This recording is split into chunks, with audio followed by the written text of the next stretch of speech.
Okay, good morning, everyone. So welcome to graduate program internship information webinar. So we have current students and alumni speakers for today's information job and internship information webinar. So without further ado, let me just go ahead and start. Can you guys clearly hear me? Yes, Professor. Yes, Professor. All right, thank you. So during the webinar, please keep your microphone on mute mode. And as you know, you can always contact us in ECE grad program at utdallas.edu. Live Q&A session will be followed after speakers' talks. So I am JB Lee, Associate Department Head for ECE Graduate Program. And today we have this job and internship information webinar. I'm very happy to offer this webinar. We have distinguished speakers from our alumni and current students. And 5 speakers are there. And Sumita Tilagraj, she graduated from our master's in EE program in 2017, and she is currently working at Apple. And Alan Paul Deborah Prasad graduated from our MSEE program in 2020, and he's working at Skyworks. And Shashank Satish graduated from our master's in CE program last year, and he's working for Amazon Web Services. And there are 2 current students who have experience or has an internship now, and 2 speakers here, Mayank Singhal, MSEE program, and Jigisha Shresh, MSCE program. So we'll listen to these speakers first, and then we will have live Q&A for whatever questions you may have. Before we go for the speakers' talks, let me give a quick fact about our internship program here. The number of students taking internships in our ECE graduate program is large. So you can see this master's and PhD breakdown and total number here. And 2018 and 19, 156. And the following year, 138. Fall 2021, 115, and fall 21 to 22 last year, 131. So you can see that, during the pandemic, there is a slight, dip of this number, but that is not surprising.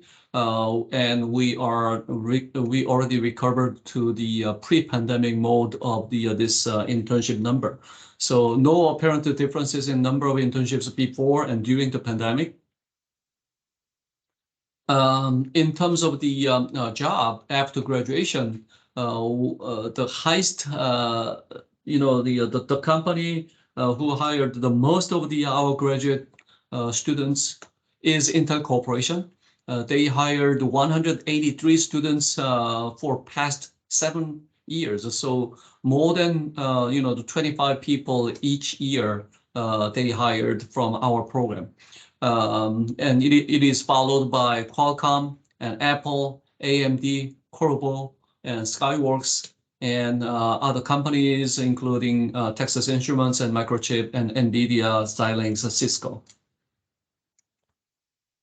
So we will have the 3 alumni speakers today.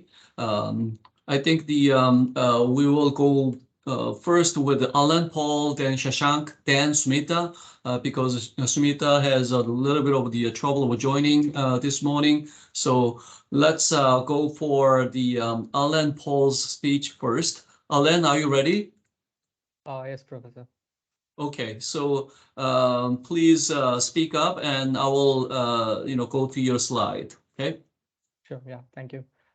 Thank you, Professor, for giving this wonderful opportunity. And hi, everyone. Let me start by introducing myself. My name is Alan Paul. So I joined in UTD in fall 2018. Did my master's in electrical engineering. Most of my courseworks were like focused on RF and microwave engineering. So I did graduate in summer 2020. So during my coursework, I got an opportunity to work as a co-op with the role of RF design and validation engineering at Skyworks. It was like about like 6 to 7 months. At the end of the co-op, like I was offered a full time the same team. So came back to UTD, finished up my 2 semesters and joined them back in September 2020 as RFIC design engineer. So currently I work as a PA designer and also the RF module designer.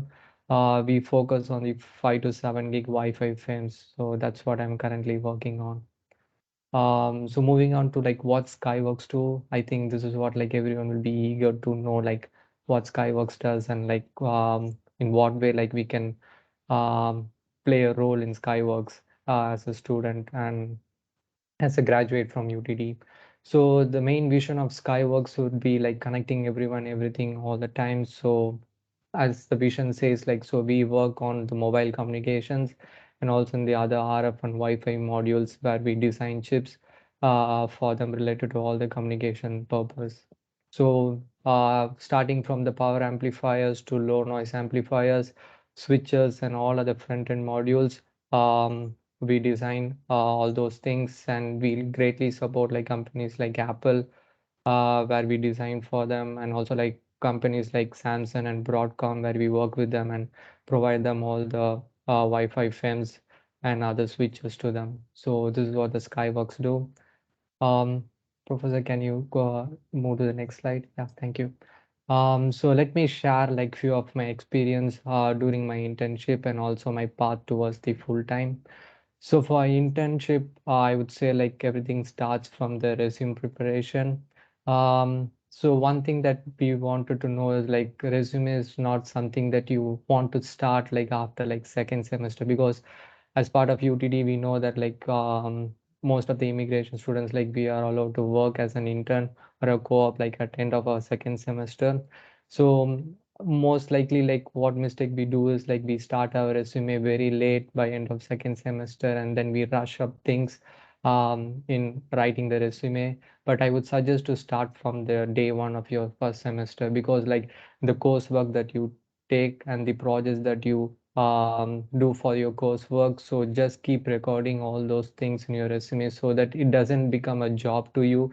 Like small things every day can pile up and finally end up in a great resume. So the most important thing is your resume preparation, and that's what like shows you to all the recruiters and all the managers in the different companies. So focus on your formatting and for like make sure that whatever you write all as all the technical terms, like for example if students from like RF background, so the technical terms like IC design, like what did you design, like filters, amplifiers, low noise amplifiers, like so the way the company works is like they have a filter where like say manager like if ask the HR like I need a candidate who's good at like IC design. So the way HR works is like they search for the keywords. So they just type in the keywords and what all the resume that gets filtered out through the keywords, it's what it gets selected. No one has time to like go through your into your resume. So that's why like it's always like important to like highlight the keywords and like for simple like say for example in RF like say insertion loss or return loss, like try to add like more details into all your projects and not just your title of the projects. So that's one thing that you need to start working from the day one as you join as a master student. And moving on to next is like make list of companies. Like most of the students like we don't do this because like we just go by random application. Like first we need to know like what role that we wanted to fit in. So the most important thing is like make a list of companies where you know that all these roles are available, like create an Excel sheet and write all the companies so that when you apply for those companies, like you'll be able to search in LinkedIn or Indeed or any other platforms where you're planning to apply. So you know like what company you have to look for. So that's the second thing. And third thing would be like update your LinkedIn profile. So here like most of the recruiters they reach you through LinkedIn. So make sure that whatever you have it in your resume, is being reflected in the LinkedIn profile as well, so that like recruiters might see your profile, they go through your profile, and if something stands up, like they might give you a call directly even before you start applying to the jobs. So that's the other thing. And fourth thing is something that really helped me in my internship is like maintaining a tracker. So tracker is something that, say, when you start applying to the internship, like what I would do is like I created a tracker where I have the requisition ID of the company for the roles that I'm applying, name of the company, and also like when did I apply. The thing is like, so as students, like we tend to apply to many companies.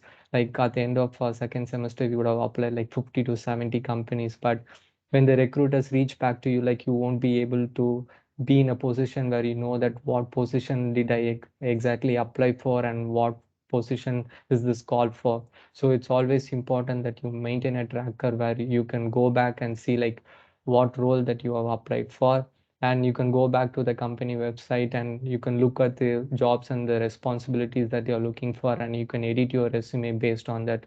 And also like during a part of your intern, like you will be giving like many interviews, so it's always like you start preparing a questionnaire.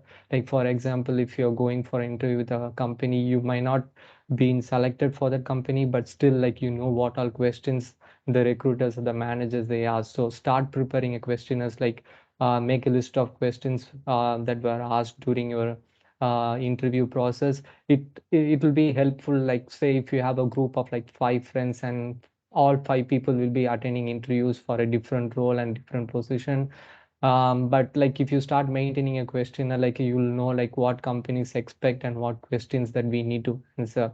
So this not only helps you in the internship process, but also when you go for a full time, in case if you are being interviewed on the same with the same company and the same team, so you know the questions they've asked before, and we will be able to prepare it well ahead. So these are the 4 points that I wanted to highlight that helped me during my internship process. And going to the full time, so since my internship was converted as a full time so I would like to know, tell you guys like, so what all I did during my internship that made them to pick me as a full time engineer. So the first thing is like, so when someone hires us for an internship or co-op, it's not something that they do it for like, okay, they are students, like we have to provide them internship. So it's always like they wanted to get some things out of us, or some help, or some design work or any other work like that helps to improve the company. So whatever you do during your internship is not just for an experience, and also it's to the value added to the company. So whatever, maybe it might be a small thing or a big design work, make sure that you do it with a good understanding, like you understand everything, so that you'll be able to focus on it and help you to deliver it on time. And also like have a meeting with your manager, like a weekly review meeting, so that you know like to get the feedback, like how you're progressing in your work, like what changes your manager wants you to do, like, and what all things you can improve in your internship days. So this is something that I would strongly suggest, to have a weekly review with your manager or with your immediate reportee, so that you know that where you lag and where you want to like improve more. And third is like ask questions. Like as students, like sometimes we fear like asking questions to managers or to other designers.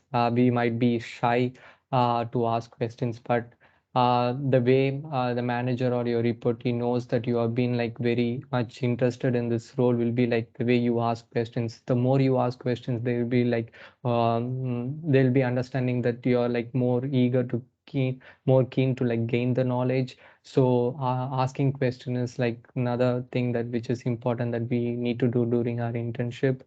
And the fourth one would be like thinking out of the box. So if someone gives you a job, like say for example, a measure a part, like take an X parameters of this part in the lab or so, don't just stick to the role or what they have been given. Do something extra so that you can report that and tell to a manager like, I tried few things extra, so I found this, and I got this conclusion after doing this experiment. So that's one thing like many people appreciate from the interns or the co-op.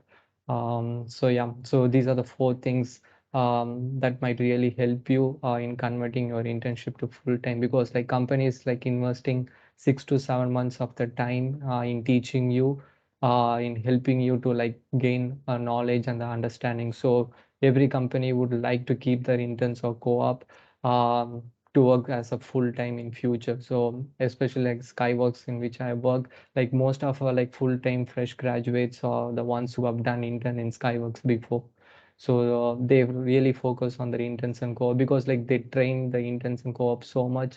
So they wanted to like, so when they join them as a full time, it will be helpful for them to start from there rather than starting from the scratch. So yeah, that's all. Like these are things that I learned during my internship and which helped me in the full time. Well, thank you so much, Alan Paul. Let's hold our questions until all speakers finish their talks. Please hold your questions for now. Okay. So let me move on to next speaker, Mr. Shashank Satish. He graduated from our master's in CE program last year. Shashank. Thanks, Professor. So I did my master's in computer engineering. So I started in fall of 2019 and completed in fall of 2021. So a bit about my experience with the job search and the strategies that I used. So I kind of started my job search in early May of 2021, about 6 months before I graduated. Um, the reason why I started then was many companies that I interviewed wanted me to join the company ASAP. So I needed some, some time. So that's why I kind of started it around May of 2021. Um, and I would say the day before my final exam at UTD, I attended my final round at Amazon. Um, I kind of got my uh, the uh, the joining letter in the early January, and I joined Amazon in March. Um, so a bit about my experience interviewing with Amazon. So I had about a couple of technical rounds and online screening rounds, and I also had one behavioral round. So a lot of students would be quite good with the technical part of it because you would have studied all those in your grad school. But a lot of students I face or I talk to have some trouble with the behavioral round. The only tip that I have when it comes to behavioral rounds are keeping companies' interest first and looking at the company's mission, vision, and goals first. For example, with Amazon, there are 16 leadership principles that the company uses as the Bible. So with Amazon, what happens is if you're asked any question, you tend to answer them based on those 16 principles. So if you're able to do that, if you're kind of able to relate to those principles, I think you can easily clear the behavioral questions. Next slide, please. Thanks a lot. Yeah. So now going on to the main suggestions or tips for the job search. The first thing that I would say is have a referral for when you're applying for a job. These can be gotten in 2 ways. One is through friends. Um, these I would say are the easiest ones because you already know them and they already know you. So the referral would be kind of strong in that aspect. The second one would be with your connections, alumni. You can do this through LinkedIn. If you have time, I would suggest you to build some relationship with them, kind of learn a bit about them, kind of tell about yourself. This kind of builds a good relationship, and the referral would be better. But again, if you don't have time, you can just ask them for a referral. I think a lot of alumni do give a referral directly without having to build relationship. I know that's something that's kind of discouraged, I would say. But if you have time, I would encourage you to build some relationship, talk to them, learn about them. Um, Moving on, I wanted to talk a bit about the job description, as this is something that I face a lot of students where they have some trouble in understanding what the job requires and what they kind of are applying to. So when you're applying to a job say a principal engineer. Um, so when you're straight out of college, you can't apply for a principal engineer, as a principal engineer would require about 10 to 15 years of work experience. So if you're going to apply for that job, it would straight away get rejected. Instead, what you can do is you can look at what the job role is, what it requires, what skills it needs. Uh, check and see if you are okay with the description of it. If you know what is asked, say if you don't know one or two, I think it's fine. But if you don't know the major part of it, I think that's where you have to really consider if the job is correct for you. And this makes me talk about the resume part of it. uh, I would say a job description is very much related to the resume. As Alan was also saying, people don't have a lot of time in looking at the resume, so they kind of pick the keywords from the job description and kind of search if they are matching your resume. One classic example that I can give you here is, if your job description requires you some experience in computer vision, but you include something in VLSI. However, you might be very good in VLSI, but this won't help you get through that job. It might help you get through a VLSI job, but a job that requires you a skill in computer vision, this might not help you. So what I would suggest you is to tailor each and every job that is there with respect to the job description that is provided in each for each job. Um, and finally, I wanted to talk about this interesting thing. I think a lot of students don't know about this.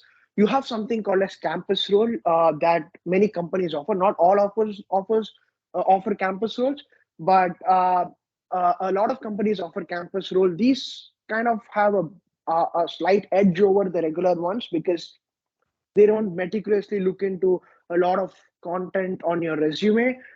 Instead, they would kind of require you some basic knowledge of the foundational courses, and besides that, you would have far less interviews than the regular ones. So for example, with Amazon, what happens is when you're going to apply for a software role, a regular software role, you would have around about 6 to 7 interview rounds. But whereas if you're going to apply for with the campus roles, you would have only 4 rounds of interviews. So this drastically reduces your chance of not landing the job, because you're cut down by 2 rounds of interviews. And besides that, the amount of people applying for these campus roles are way low, because there is a limit on the experience that you have prior to your work. I mean, the prior work experience. So I would suggest you all to look into these campus roles, as these might help you. I think Goldman Sachs offers it, Amazon offers it, I think Apple offers, if I'm not wrong. These are some companies that offer campus roles, so you can very well look into them. Last but not the least, you can contact me on LinkedIn. So that image is a hyperlink, and you can contact me and ask me if you have any questions. All right. Thank you. Thanks a lot. Thank you, Shashank. Sumita, are you here? Hi, yes, I'm here. Okay, all right. So um, let's go back. And so Sumita is working at Apple. So Sumita, please go ahead. Yeah, first of all, I sincerely apologize for joining late. I got stuck in a traffic due to an accident. And thank you, JB, for being patient and for providing me with this opportunity. Hello, everyone. This is Sumita, Product Quality Manager at Apple. I have 5 years of experience in the past working at Qualcomm and PSMI as RF product engineer, RF test engineer, RF hardware engineer, and senior product development engineer. So I would like to share my experiences on the background effort and hard work that goes into getting into achieving the 3 words "you are hired." So in order to do that, the first milestone that is important to get into the job market is a strong competitive resume. So in order to have a strong competitive resume, you need to stick to 1-page resume, maximum 1.5 pages, not more than that, and make different resumes for different positions based on your specialization. For example, I can talk for RF, digital, analog. For RF, digital, analog, mainly the positions are broadly classified into design and a second category as test slash verification slash validation. So since I specialized in RF, I created 2 resumes. One is for design, RF design, which includes be it RFIC design, PCB design, based on the courses and experiences. And the second one is RF test validation. So my design resume included 80% of design content and 20% of test content. And the test resume included 80% of test content and 20% of design content. It's always good to include the cross-functional skills because that will help you provide an upper edge over others. And the most important point is to have as many keywords as per your job role and description, role and responsibilities in the job posting on your resume. Use bullet points because the keywords are used as a criteria to filter out your resumes. And in order to make your resume stand out, make sure that you use maximum keywords. um, and also make sure that you use numbers, stats, or any kind of specifications to illustrate the impact result. Don't make points very generic. So for example, if you have designed an LNA for a RFIC project or for a AIC project or any other related EE project, do not simply write design the LNA and that's it. Don't make it very generic. So what? So what did you achieve out of designing that LNA? What are the trade-offs that you encountered? Make sure that you make it crisp and clear, but include all the impact and result in a sentence, in one sentence, and make sure that you have some kind of numbers or stats or specifications included in the while writing the impact or result. That really helps. Finally, include the work, research, any kind of work, research experience. If you have achievements, awards on the top, along with the skill sets, you have to mention it on the top of your resume. Once you have made a strong competitive resume, the next step is to have a personal handwritten notes preparation. So how do you prepare? I follow the old technique of having a personal handwritten notes written in a separate notebook. I follow the Bible book. So what do I mean by Bible book? The Bible book, I have mentioned few Bible books for the domains that I have encountered. For a few electrical engineering domains are like telecommunication and optics, I'm not aware of the Bible books. Maybe you can research and let me know. But for example, for RF, I have always followed 2 David Pozar books, and I always open that as reference point, and then along with it, I also open the UTD notes, PDF notes, and for each concept that is in the order of the order of concepts written in the Bible book, make sure that you parallelly go through and deep dive into each concept using the UTD notes. That is really helpful. Make sure that you don't miss any points. For each concept, always prefer quality over quantity. Do not open hundreds of books and go through hundreds of books. Make sure that you use one reference book, that is the Bible book, and then have your UTD notes in parallel, so that every concept is thoroughly revised, rehearsed, and noted down. And include all the key points from the UTD notes. They are extremely helpful. And then in parallel to for the same concept. And very often what we realize is we feel that we are confident for and well prepared for the interview, but when we are put on that spot, we become nervous and we become anxious. So in order to avoid that, what I have personally done is I have created good conversational notes for each project, work experience, and HR behavioral questions in a separate notebook. Whatever is on my resume, I have expanded it for each project or work experience. I have written clear conversational notes. What do I mean by conversational notes?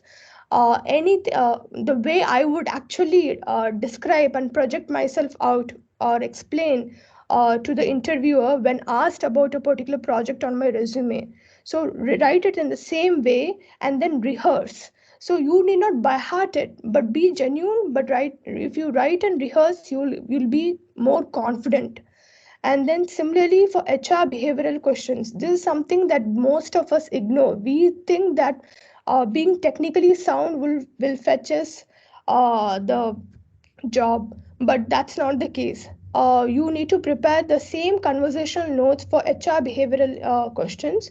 I have clearly listed out all the possible HR behavioral questions on the right side in the three images, and highlighted the most important ones that have been repeated several times during my list of interviews over the past 5 years.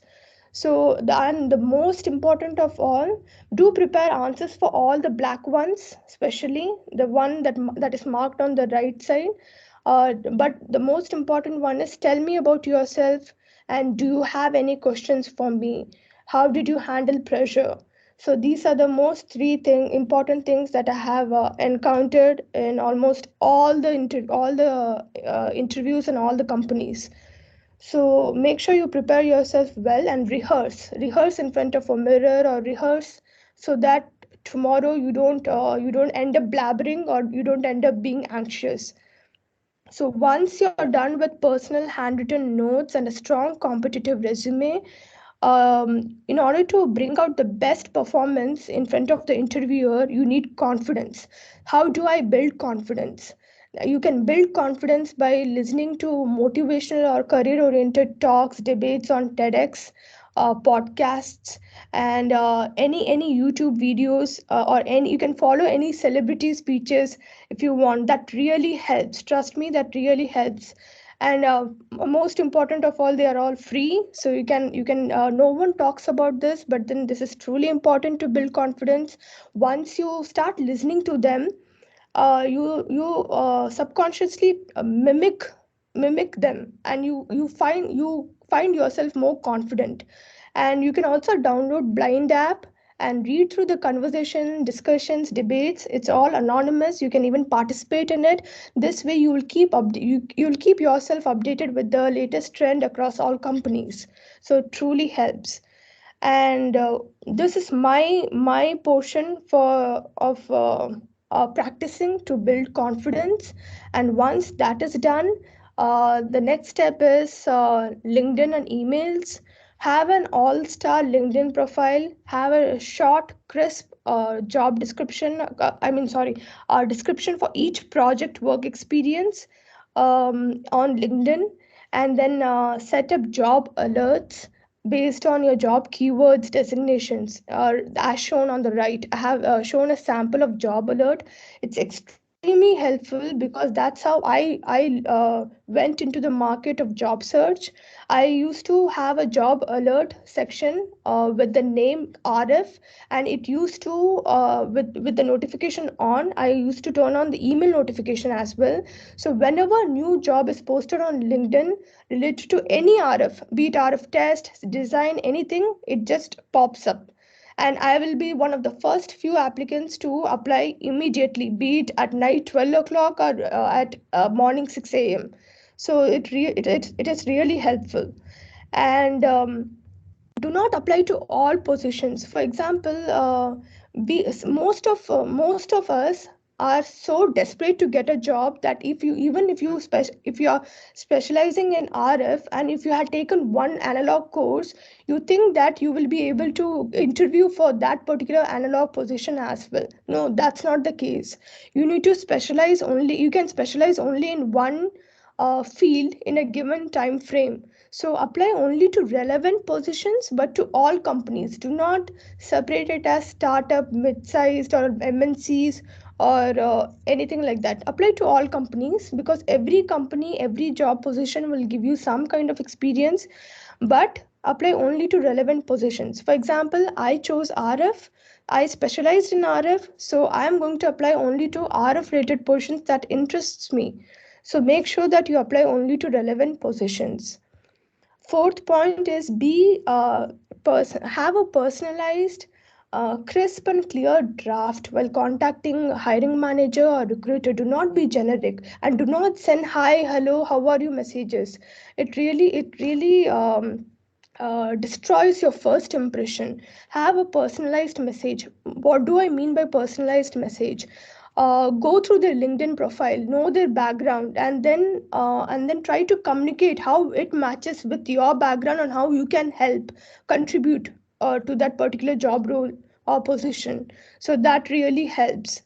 And last but not the least, before the interview, research about your interview panel on LinkedIn, Google, know about the company, CEO, revenue, products, and other basic info. I was once asked about the revenue at Qualcomm in 2017.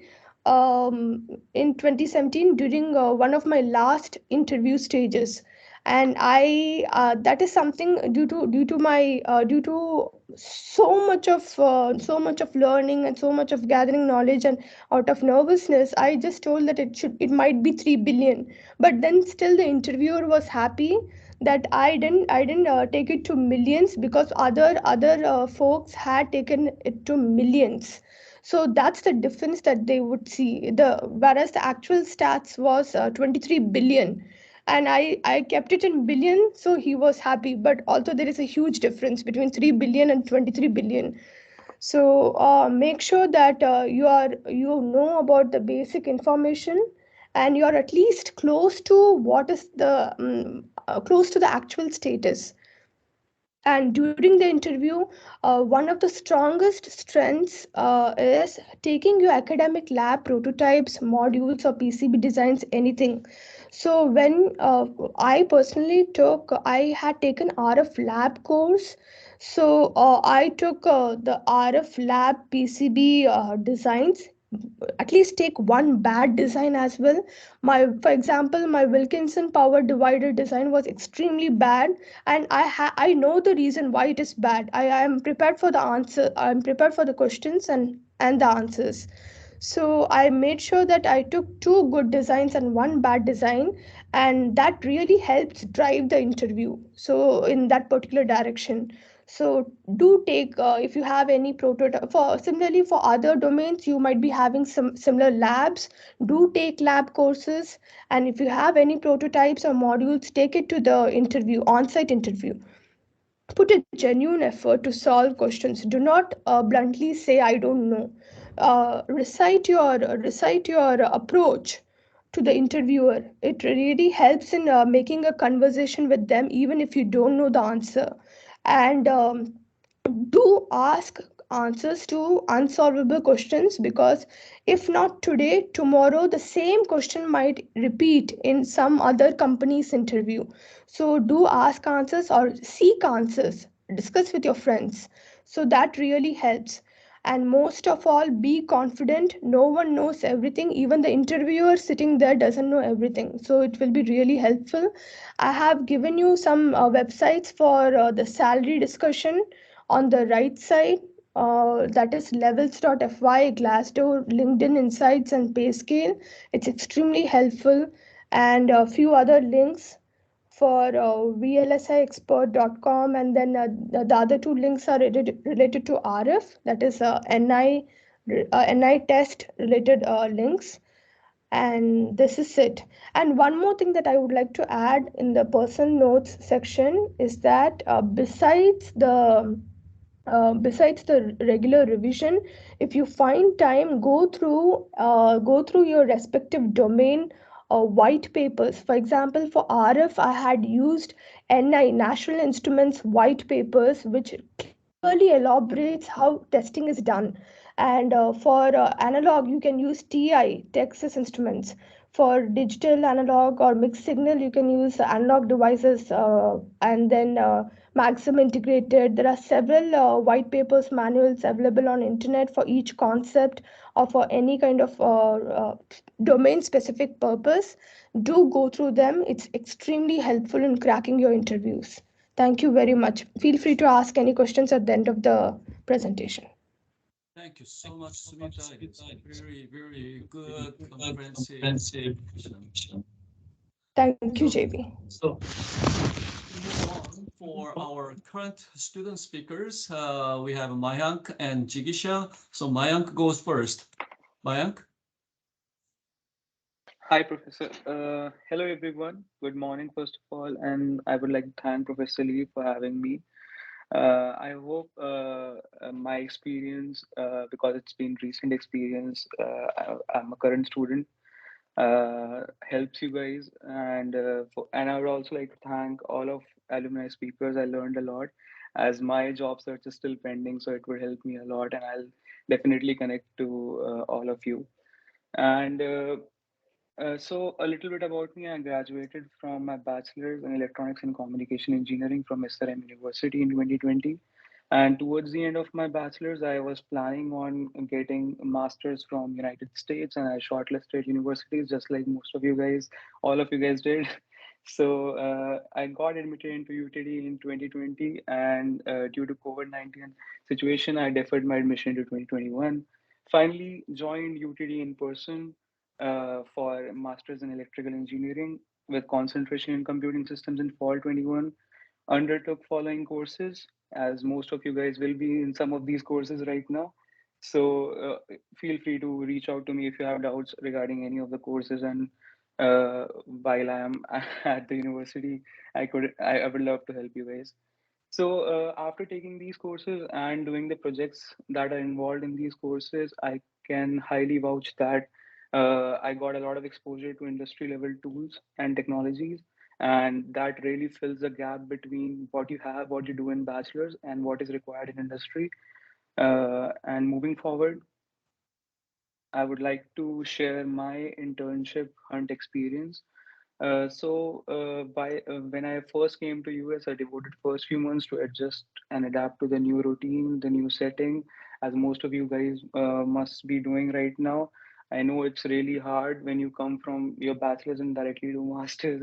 It becomes a great transition, and although these are like three courses or two courses, but they have a lot of in-depth knowledge that needs to be covered at regular pace and being on top of deadlines and everything.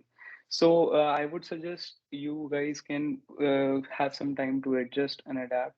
And then as you guys are currently seeing that your peers must have started applying to internships, and there's a lot of word going around that internships are just companies have opened internships and everyone is applying. So I also started applying for relevant roles in my domain, as I'm doing in concentration in computing systems. So relevant roles like digital design, verification, and design for testability. These type of roles I started applying from November 2021 onwards. During this process, I consulted a lot of experienced colleagues and professors and friends, and they helped me a lot in proofreading my resume and also uh, explaining to me what all roles are there, what all companies are there, and also what all is needed to be prepared to appear for interviews with these companies. Kept a track of applications and job descriptions because it's really necessary that you know what you are preparing for and what all topics you need to cover before facing the interview. Regularly updated my resume with current and ongoing projects in at UTD, because you even if you're doing some project, you can explain whatever you are currently doing better than what you have done in past. So my recommendation to all of you is that always include your current and ongoing projects and the projects that you currently finished. So uh, basically, like everyone said, screen time on LinkedIn will obviously increase from what your screen time is on Instagram and Facebook.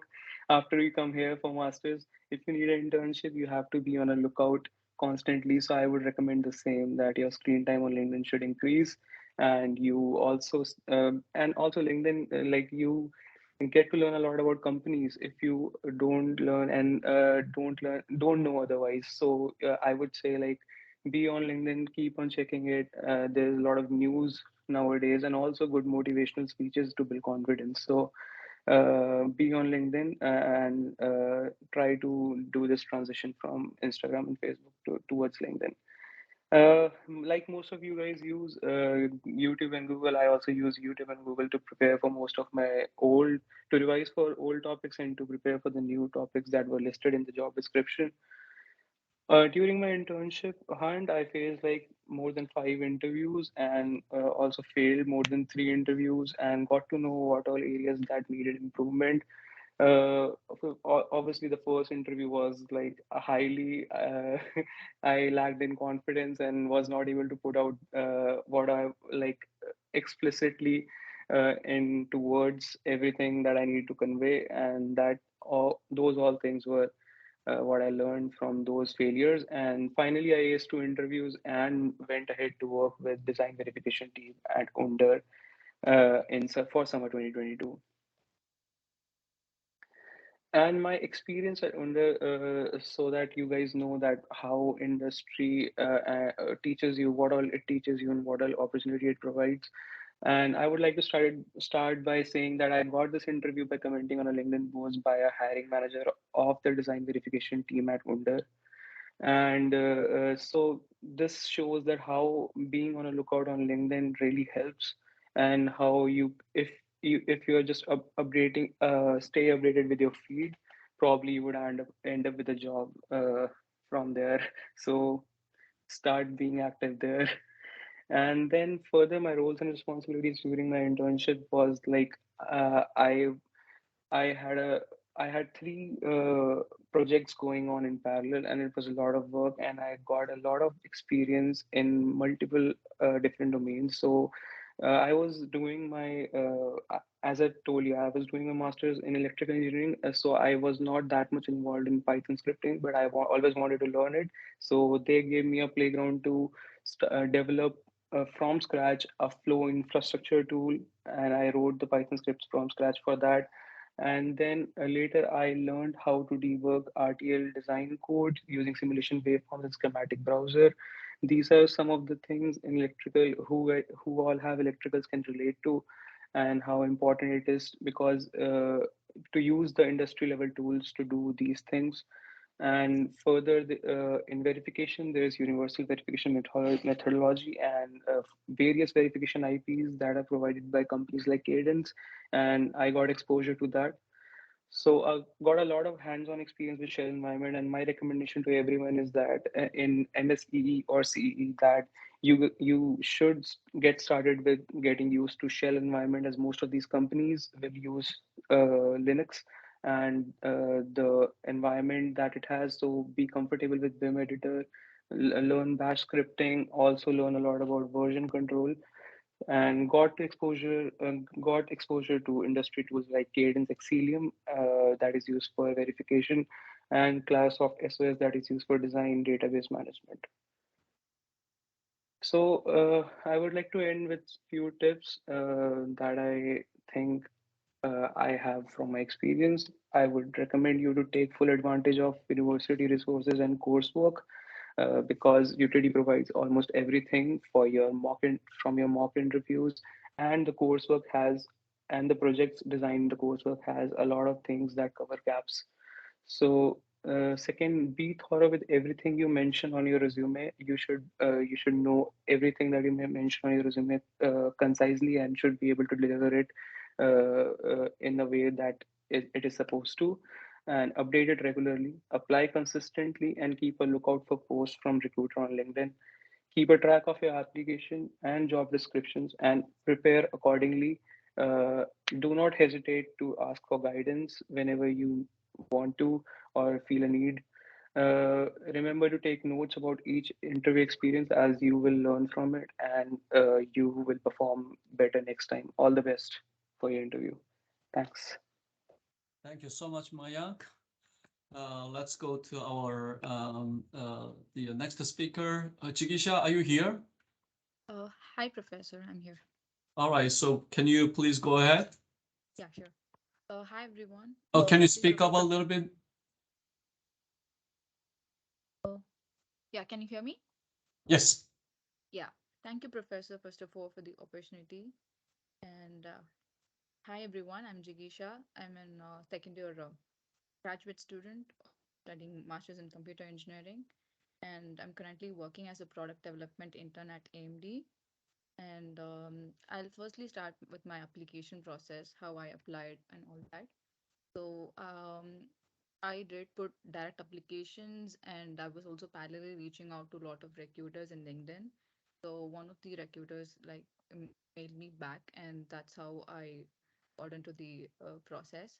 So I had two rounds. One was an half an hour round with the HR, so where they just asked me behavioral questions and questions that are related to my project. And after that, I had a 1 hour interview with an hiring manager. So the interview was like, it was also a mix of behavioral and mostly very technical. And the courses that I took in the first year, that was really helpful. The courses like computer architecture and microprocessor and embedded, and I also took a course like called HDL, so that was also really helpful. And besides this, I did also brush up a few concepts related to electrical. And before attending my second interview, I did have like two separate documents, one for behavioral and one for technical. That was what I did was I did Google the mostly asked behavioral questions, and I noted it down. I prepared my own answers for that, and I did also call up my friends and asked who were currently interning in AMD. I called them up and asked for the behavioral questions and the technical questions they face. In that way, I got to know, and I had an idea before the interviewing, and it went smooth, and that's how I got clicked. Professor, can you move to the next slide? Yeah. So first thing would be I'll have that there are three things that you have to do. The first is putting direct application to the companies for the roles that you're interested in, and you have to make sure you have a track of all of your applications in an Excel sheet that was already mentioned. And Professor, can I share my screen so that I can show some examples? Sure.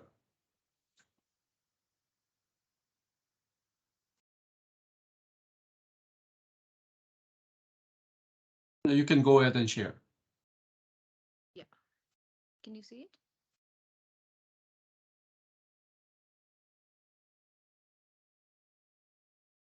Yes. Yeah. So so make sure you have all of your make sure you keep track of all of your applications in an Excel sheet. That so you have to note down the company name, roles, location, and the link. And you can also add the referral contact and the status and the reason for your rejection. In that way, you'll have a track of all of the positions you apply to. That will be very helpful. And after that, there are like two other job searching sites besides LinkedIn, Indeed and Monster.com. You can also like go to those sites and apply for jobs there. They'll have a lot of startups in that. And the second thing is reaching out to recruiters. This is the most important step. So they'll have a lot of recruiters. They hire only interns. So you have to use keywords to find who they are. So these are the three important keywords that you have to use. One is the university recruiter. I'll show you. So you have to go to the search bar and search for the keyword university recruiter, filter out the people and filter out the company you target, and you can see the name of the person. You have a list of recruiters. Now you have to reach out to them. You should not like reach out to all of the recruiters. You have to filter out the keywords and then reach out only to them. In that way, they're like you increase your probability of reaching. So second thing would be using standard templates. Um, so that way you can use the personalized templates to the recruiters. And the third would be using strong referrals. So instead of like reaching out to all of the connections, you can like reach out to your first connections. Then you can also reach out to the UTD alumni, friends, and family. That way, the referral is strong enough and it works. So these are the three things that you should follow, everyone. Thank you so much, Yeah, Jigisha. So, and I want to uh, also like thank the previous speaker. That was it. Their speech was like really helpful. Thank you, everyone. Yeah. thank you so much, Jigisha. So, I know it is running a little bit late, but before you leave, speakers, please write in the chat box your LinkedIn profile, the address in the chat box. Each of the speaker, please write it down so that the current students can, ask questions if they have any questions later on. So please write it down your LinkedIn profile in the chat box for each speaker. Now the floor is open for any questions to any speaker.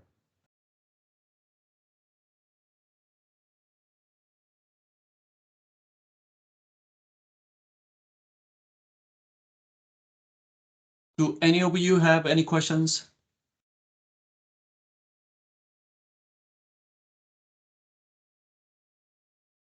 Feel free to ask questions.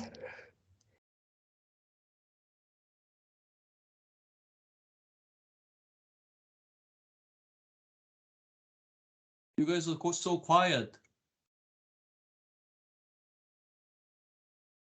Any specific question for any speaker?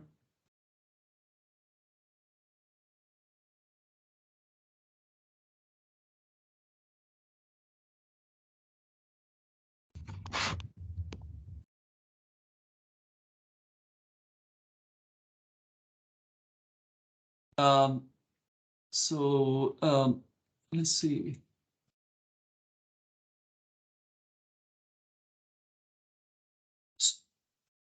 So there is a question in the chat box. So you can just turn your microphone on and ask a question. Rohit?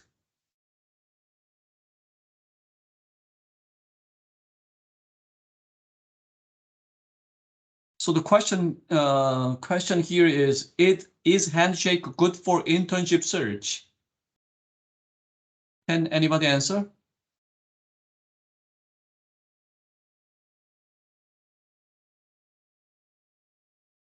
Mayank or Jigisha? Yep. Yeah. Yeah, Handshake is quite nice. I have personally used LinkedIn the most, but I see that internships are being regularly posted on Handshake. I don't know if the data there is updated regularly or not, but LinkedIn is trustable way to go. If you want to apply from Handshake, yes, it's perfectly fine, I guess. Thank you, Mayank. Any other question?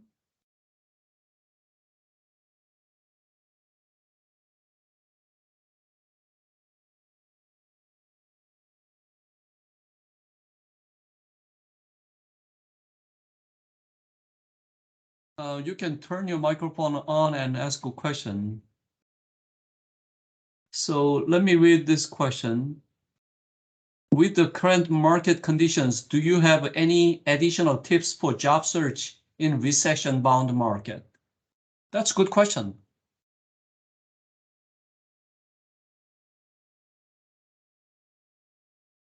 Sumita, Alan? I would suggest to be more proactive. And then sometimes I have observed that as soon as the job posting appears on LinkedIn or the career profile, apply as fast as possible. Sometimes the first come first serve helps. So yeah, just be proactive. Contact recruiters with personalized emails, and then stay in touch. use LinkedIn to the maximum, stay in touch with few recruiters, and then keep sending out emails, or then keep sending out your any kind of to have an upper edge over others. Try to build a conversation and a rapport, so that really helps in them reaching out to you when a job position opens at their workplace. So that helps. Otherwise, it's the normal process that we have stated. We all four or five of us have stated in this presentation. Yeah. Thank you so much, Sumita. Any other answer from our speakers? So yeah, I've seen like a lot of requisition in the company being declined because of the current market condition. The one thing that I want to say to you guys is like keep applying to all the job position, because you'll never know like when the requisition will be open again. So sometimes like I've seen my own team, like we go back to our old resume and see like if students are still interested in for the particular role. So keep applying, like never like get depressed like if the market is like very bad or no one responds to you. But I would suggest like keep applying, and also since the opportunity will be very less in this time, make sure that whatever the job description that is given in each requisition, like you match to that uh, correctly to the maximum you can by updating your resume. So yeah. Thank you so much. One thing that I can help is, if the members here are really interested, I can bring in more folks from different expertise who are already well settled in their industries, and they can share their questions in their respective domains, and also they can be useful for referral as well. So you guys can freely reach out to them, and we can have another conversation for domain specific questions, so that even that way I can help if all of them are interested. That is very good suggestion. Let me think about it, and probably I will touch base with you for more on that, Sumita. 100% JB. Thank you. Thank you. Yeah. So you know, for this the economy is going up and down and up and down. It is cyclic. So over all these years, what I have seen is that, you know, the job cuts, the first job cuts is technicians and unessential, non-essential positions. So, you know, mostly this we are going into engineer positions, and this is kind of the essential part of the function of the company. So of course there will be hiring freeze and a little bit lower number of hiring, but you know, all these job cuts and those kind of things really does not affect much. So you know, don't be so, you know, sensitive about the recession terms and those kind of things. It will not really that impact your job search much at all. True. Any other question from anyone?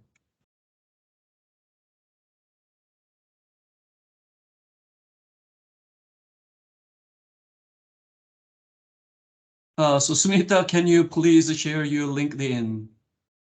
That is the comment. Definitely. Yeah, so please, But please how log do I into share? I can't see the comment section in this. I lost touch for you can Microsoft. click chat and then write it down.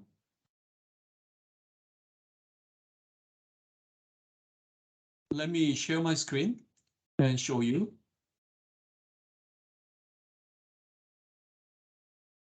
Sumita, can you see it? Oh yeah, but So over here, this is chat. yeah, that's why I'm not able to see that option here. Let me figure out. Is it okay if I email it to the bigger group? Sure. So you can email me, and I will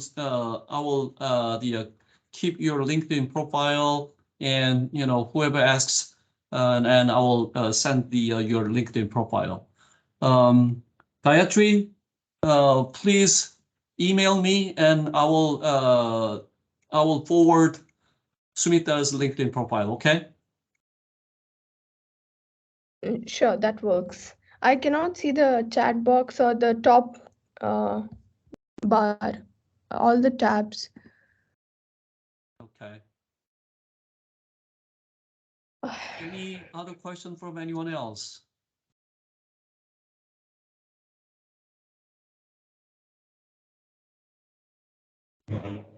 So hello. Hello. Please go ahead. Yeah. So like I'm a fall 2022 student, and just like what we are discussing, it's the time to apply for internships, right? Hello. Okay. Okay. So this is my first semester. I have very little to add to my resume, like for now. So is that a common problem for all the students in my level, or what can I do to overcome this? Like there is nothing so much to add to my resume.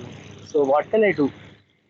So we are often limited with the thought process that you can apply to internships only in US. Why only in US? Suppose you're going for a vacation to your home country, probably India. Based on your name, I see it should be India. So you can apply for internships to the companies in India, or any US based companies in India, so that you can grab the opportunity and do an internship during summer when you visit your home country.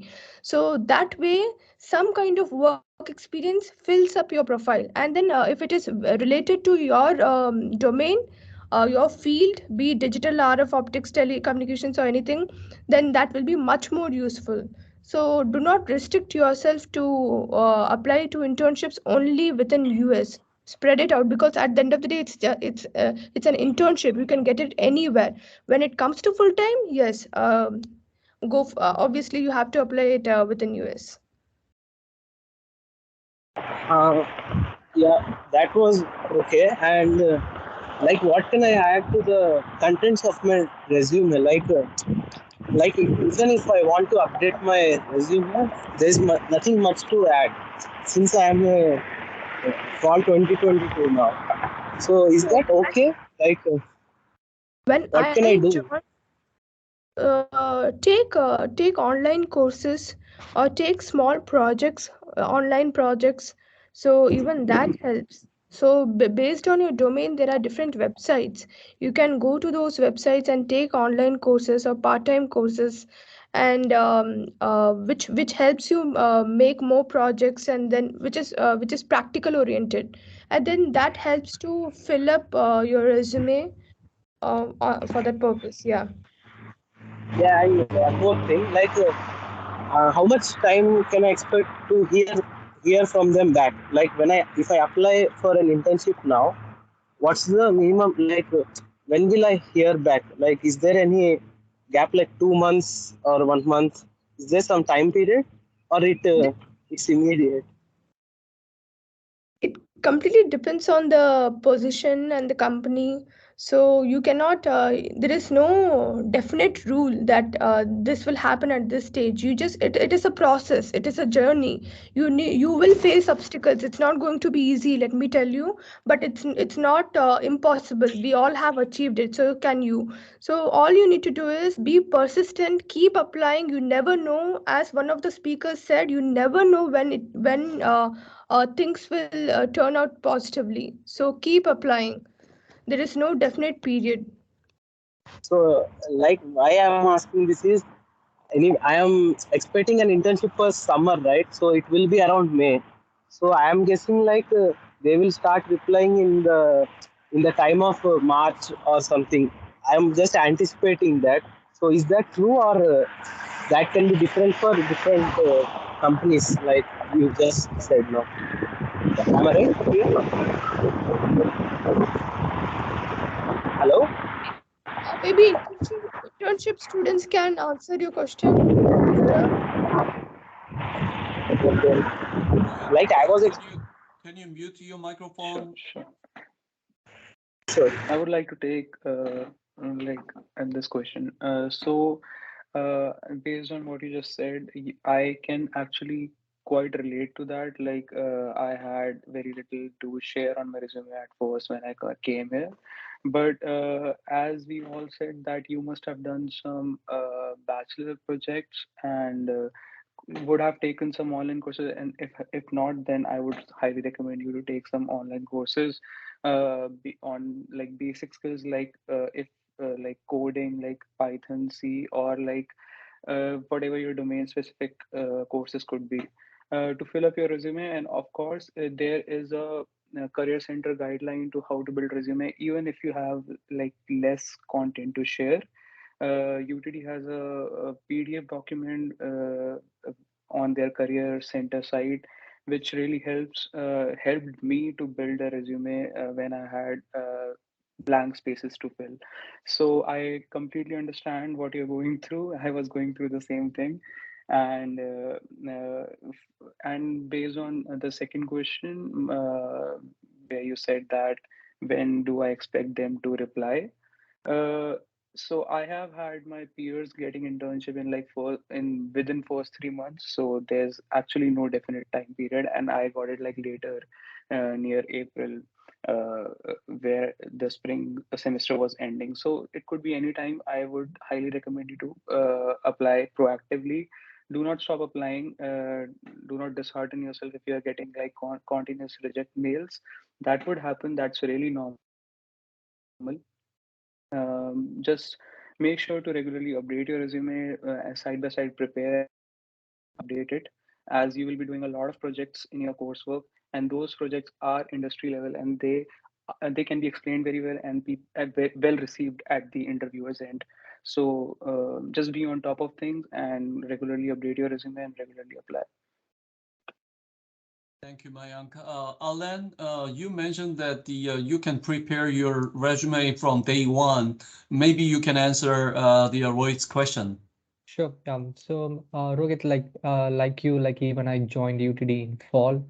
So the most of the requisition for the summer internship or co-op, like they open in the month of like December or early Jan. And the thing is like, so at that point, like we might have only done like 3 courses. So I would say like start adding the project that you did in your undergrad, and like add the all the coursework that you did in your fall semesters. And also like most of the companies, like they usually reach out to you in the month of like Feb or March, and in all their portals, like you have an option to update your resume. Like even though you have applied it in December, you can go back at any time and you can start updating your resume. So say in case like in Jan and Feb, like you have done some lab work or project work in the spring semester, you can go back to your resume, you can start adding those things and keep updating your resume in the portal. So in that way, like in case if a recruiter reaches you in the month of Feb or March, you have like projects from all 6 courses rather than like just 3 and your undergrad. So yeah.